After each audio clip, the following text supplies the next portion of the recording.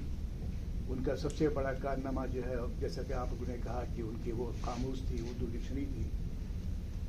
ان کو بہت زیادہ فکر مسلمان بچوں کی تھی, اور وہ چاہتے تھے کہ مسلمان بچے جو ہے وہ اس قابل ہوں کہ صحیح اردو لکھ سکیں, صحیح اردو پڑھ سکیں, اور صحیح اردو کی خط و کتابت کر سکیں. اس لیے اس سلسلے میں انہوں نے ایک چھوٹی سی 2 جلدوں پہ کتاب لکھی ہے بچوں کے لیے, بچوں کے خطوط کا.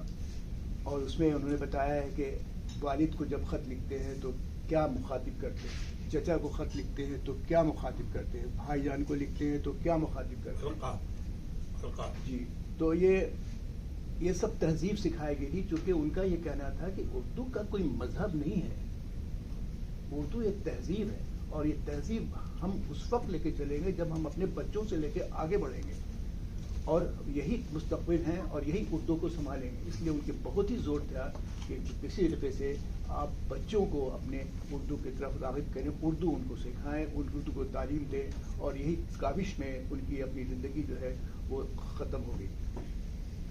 ان کی خاص جو میرے پاس جو ہے اور جو مجھے بہت پسند آئی, ابھی میں پاکستان گیا تھا تو میں نے کسی کی شیلف میں رکھی ہوئی دیکھی, تقریباً 15-20 جلد ہے, اور وہ چونکہ جن موصوف کا تھا ان کا انتقال ہو چکا ہے.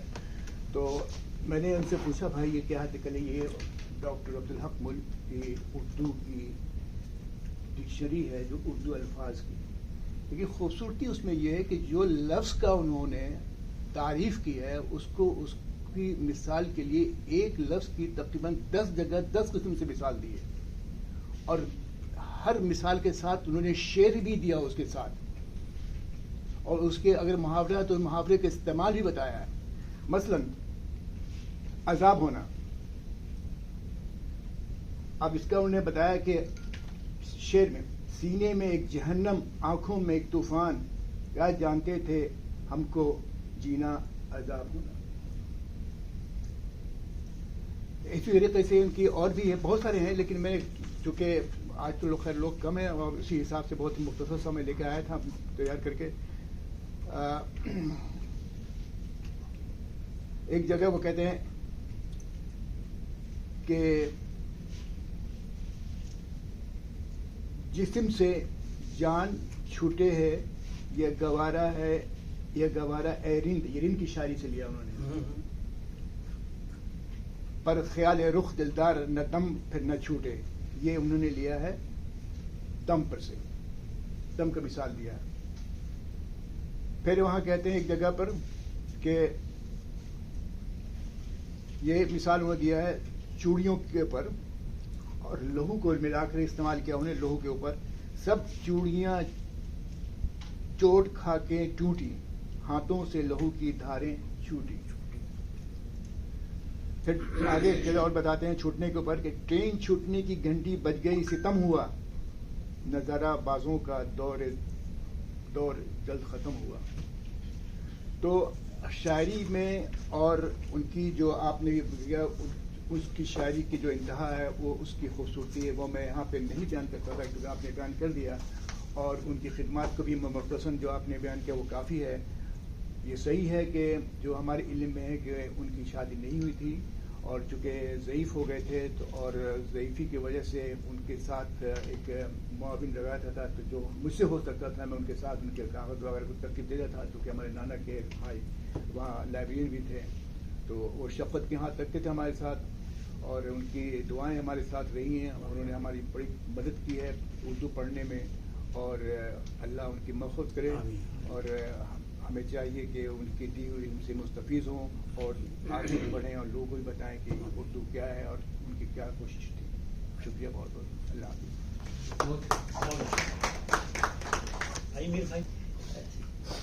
جناب, میں انیس الاسلام سید, اور یہاں پہ فرسکو میں رہتا ہوں, اور ریٹائرڈ ڈاکٹر ہوں. ریاض میں تھا آخری 2022 میں ریٹائر ہو کے, اور یہاں بچوں کے پاس آ گیا, اور جب سے یہاں ہوں.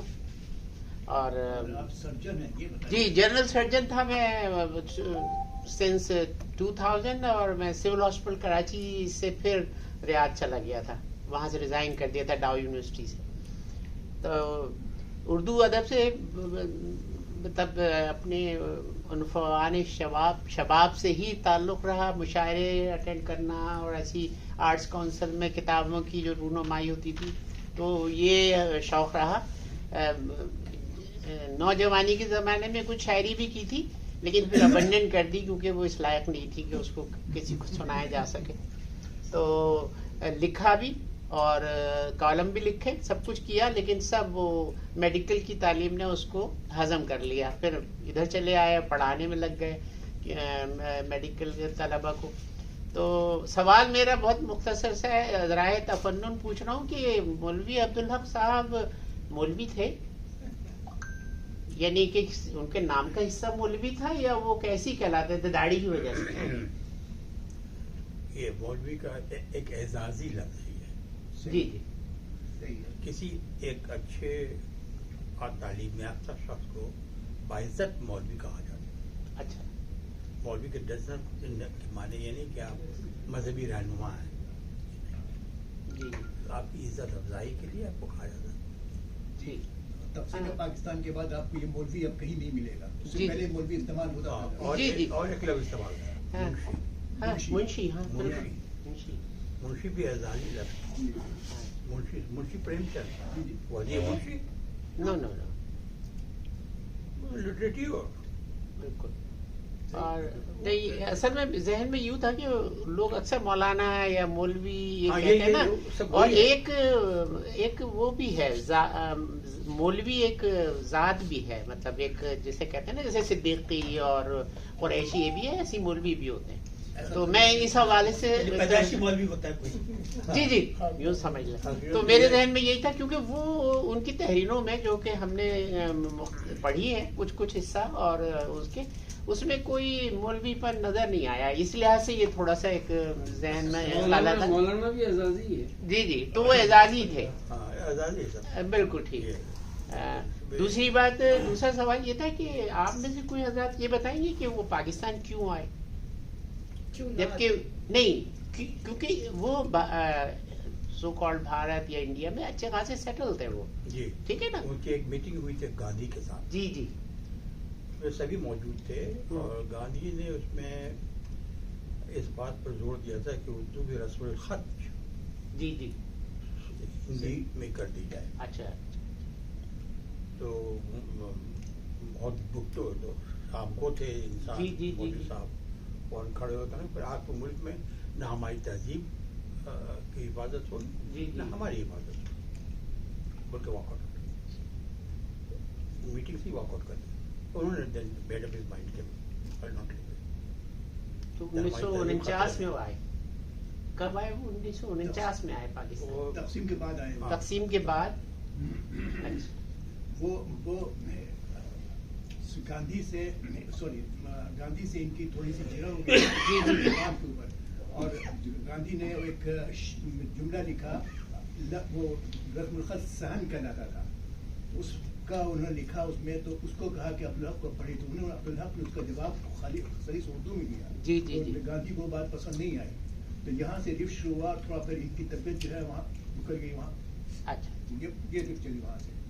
اچھا, مجھے سمجھ نہیں آیا کہ گاندھی جی نے یہ کہا کہ اردو کا رسم الخط ہندی کر دیا جائے.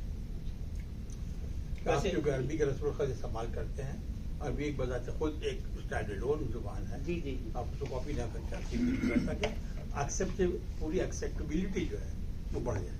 جی جی جی, ہندوستانی کہلائے وہ زبان, اردو نہ کہلائے, ہندوی نہ کہلائے, ہندوستانی کہلائے. جی جی, لہٰذا آپ اس کو ہندی کو اردو کو ملا دیں گے, اس کا رسم الخط چینج کر دیا. آپ کے الفاظ وہی رہے جو آپ ہیں. جی, جو اب بھی ایسے ہی ہے. اس کا میں ایک مختصر جواب دوں کہ ان کی یہ کتاب ہے خطبات کے نام سے, مولوی عبدالحق کے خطبات.